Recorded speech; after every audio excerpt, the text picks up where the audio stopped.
Today we will be making ketupat. Ketupat is a type of dumpling made from glutinous rice packed inside a diamond-shaped container.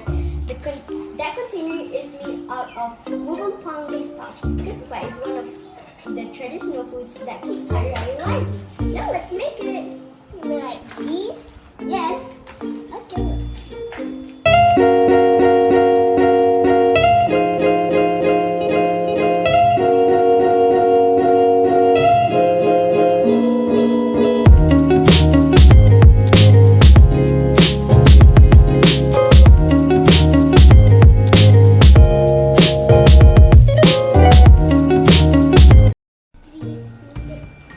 So there's actually two types of ketupat.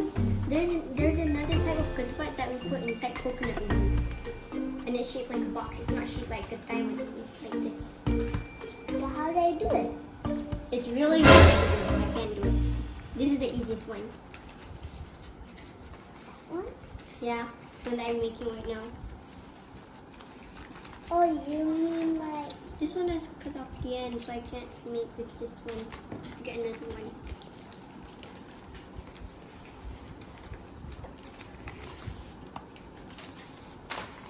This is only the casing, not the fillings. We'll do that in part 2. But for now, you guys have to make sure you subscribe, Like, and